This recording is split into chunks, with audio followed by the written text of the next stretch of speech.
Bonjour et bienvenue au Garden Café. Ici, on papote entre asthmates. Je me présente, je m'appelle Honorine et aujourd'hui, on va parler d'un sujet qui me tient à cœur. C'est la pression des réseaux sociaux. Je vais vous raconter un petit point me concernant. Je suis nulle en découpage. Mais chut, il faut le dire à personne. Non, sérieusement. Lorsque je devais découper des cercles ou des pétales, pour moi, c'était vraiment une tâche extrêmement compliquée et difficile. Je demandais soit à ma fille de 18 ans, qui va avoir 18 ans, ou soit à ma petite, qui va avoir 7 ans. Vous voyez un peu mon niveau de découpage. Si j'ai besoin de ma petite pour faire quelque chose d'aussi simple. Les rectangles et les carrés, c'est compliqué à découper. Hein. Faut pas croire, hein, mais c'est pas facile. Hein. Bon, petite parenthèse, mais en tout cas, je trouvais que c'était important pour introduire le sujet du jour. Alors, j'avais envie, donc, je vous disais, de parler de la pression des réseaux sociaux. Lorsque je parle avec certaines assistantes maternelles, je vois que certaines ont du mal à prendre du recul, de la hauteur, par rapport à ce qu'elles voient sur les réseaux. Vous savez, ces assistantes maternelles qui montrent leur quotidien d'une maison toujours rangée, des activités en pagaille, elles ont toujours de très bonnes idées au bon moment pour les bonnes fêtes. Ce qu'il faut pour la fête des pères, ce qu'il faut pour la fête des mères, ce qu'il faut pour les anniversaires. Et il y a des assistantes maternelles qui, elles, nous montrent toutes les sorties qu'elles font. Fantastique. Un jour à la médiathèque, un jour au musée, un jour au parc. Et certaines assistantes maternelles qui sont face à leurs écrans peuvent se sentir, en tout cas se sentent, puisque j'ai pu échanger avec certaines d'entre elles, pas à la hauteur, pas légitimes. Vous voyez, certaines se disent, m'ont partagé le fait qu'elles se sentaient, qu'elles avaient peur en fait que les parents regrettent de les avoir embauchées. Parce que le soir, l'enfant n'a pas toujours une production, une activité à présenter. Parce que le soir, lorsque elles font l'échange, les échanges, la retransmission avec les parents, elles n'ont pas forcément des choses extraordinaires à raconter. Elles ne sont pas sorties, ou si elles sont sorties, c'est au parc d'à côté, ils n'ont pas fait de super dessins, il n'y a pas eu de moment exceptionnel dans la journée. Alors elles se disent, mais est-ce que je suis à la hauteur? Comment font ces asthmates merveilleuses sur les réseaux sociaux?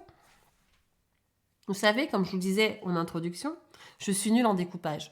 Pourtant, ça ne m'empêche pas de regarder ces asthmates qui présentent de super activités.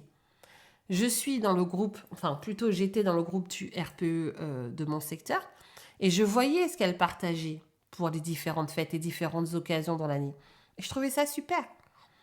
Et je me suis posé la question, je me suis dit pourquoi est-ce que moi j'arrive, et comme d'autres, hein, j'en suis sûre que celles qui m'écoutent sont pareilles que moi, j'arrive à prendre de la distance alors que certaines sont affectées.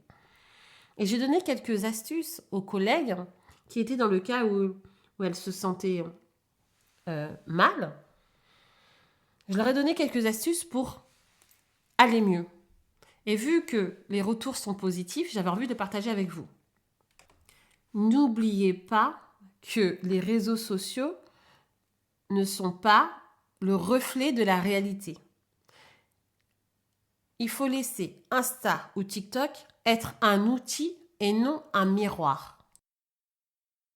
Si vous utilisez Instagram, Facebook ou TikTok comme un miroir, alors le reflet ne sera pas le bon parce que ça ne vous correspond pas.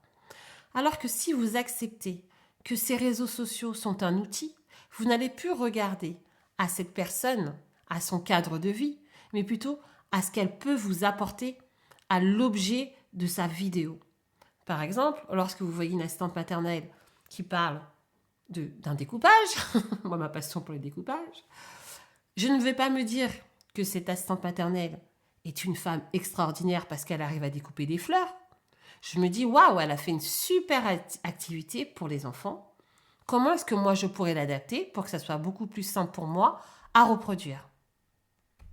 Cela ne génère donc pas de frustration en moi, dans le sens où je ne vois pas cette femme comme quelqu'un qui serait supérieur à moi. Je vois cette collègue, cette femme, qui est dans la capacité de m'apporter une information que je n'ai pas.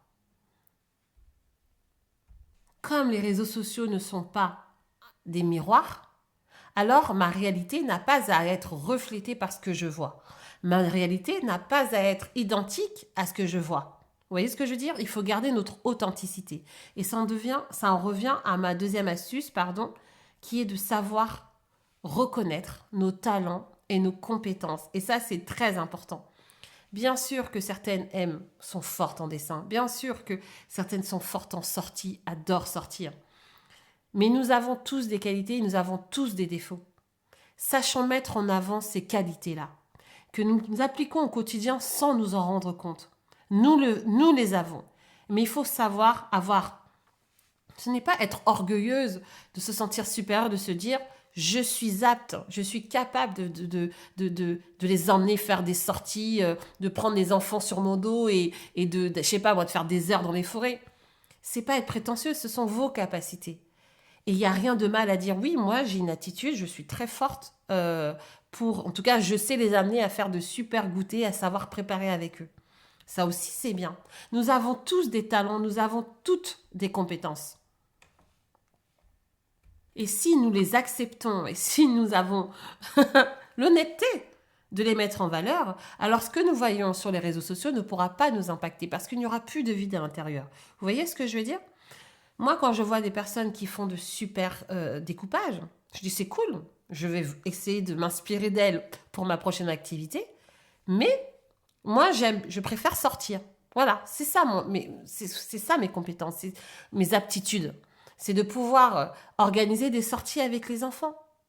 Je ne suis pas du genre à faire de la pâte à sel, je ne suis pas du genre à faire de super trucs à la pâte à modeler, mais je suis plus du genre à mettre de la musique et à danser sur des comptines, ou aller en forêt, ou aller à la plage, parce que j'ai cette chance-là. Nous n'apportons pas tous les mêmes choses aux enfants que nous accueillons, et ça, c'est important. La femme que nous voyons sur les réseaux sociaux, l'assistante maternelle, a cette capacité-là à retransmettre une information, a une capacité à, je sais pas moi, à nous faire rire aussi. Il y a des asthmates qui sont très rigolotes, il y a des asthmates aussi qui font de super activités. Ok, c'est sa compétence. Nous n'avons pas les mêmes. Vous imaginez si on se ressemblait toutes? Ça serait trop ennuyeux. Comment serait-il possible de nous enrichir si nous étions toutes pareilles? C'est impossible. Et troisième astuce, et la plus importante, je pense aussi, si vous voyez que c'est difficile pour vous d'aller sur les réseaux sociaux sans culpabiliser, sans en sortir amoindri, rabaissé, n'y allez plus. N'y allez plus. Il y a plein d'applications sur les téléphones intégrés qui nous permettent de réduire notre temps d'écran. Si ça vous affecte, ne le faites plus. Je n'ai aucun problème à reconnaître les capacités d'une personne. Je peux suivre des assistantes maternelles sans être envieuse, parce que je me connais. Je sais ce que je suis capable, je connais mes défauts et je connais aussi mes qualités. Je ne sais pas ce que cette personne vit. Elle me donne qu'un instant de sa vie. Et je lui souhaite le meilleur, mais je ne me sens pas rabaissée. Pas parce qu'elle a une maison toujours rangée, pas parce qu'elle a de super de dessins, que je vais me dire « Oh là là, Honorine, ta vie, elle vaut rien, tu n'es pas une bonne assistante maternelle. » Non, ça ne m'a jamais traversé l'esprit. Pourtant, je sais que je suis nulle dans certaines choses. Je sais que j'aurais pu m'améliorer dans certains domaines. Mais je sais aussi que dans certaines activités, dans certaines de mes propositions, je faisais quelque chose de super. Je d'être ça, en fait. Il n'y a pas de mal à se le dire. Bref, pour conclure, n'oubliez pas, les réseaux sociaux ne sont pas le reflet de la réalité.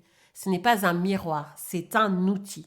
Mettez en avant vos compétences dans votre propre vie. Écrivez-les si vous voulez. Prenez un cahier, moi j'ai un cahier, je marque tout ce que je veux dans ma vie, tout ce que je ne veux pas, ou tout ce que je ne veux plus, tout ce que je suis, tout ce que je ne suis pas que j'aimerais être. J'écris tout ça. Et bien s'il le faut, prenez un cahier et écrivez « Je suis une assistante maternelle. Voilà ce que j'ai déjà apporté aux enfants que j'ai accueillis. Voilà ce que j'apporte au quotidien. Voilà comment je sens que l'enfant s'est développé chez moi, etc., etc. » Et surtout, faites une petite pause si vous sentez que ça va trop loin, que ça vous touche trop. En tout cas, je vous remercie d'avoir partagé cette petite pause avec moi. Donc si vous voulez, on peut continuer à discuter ensemble. Vous savez, dans le site Garden, le lien est en bio, il y a un coin ressources. Et tous les jours, je mets de nouveaux thèmes, de nouvelles questions sur lesquelles j'aimerais partager avec vous. Donc n'hésitez pas à y aller. Bon, prenez soin de vous et à très bientôt pour un nouveau Garden Café.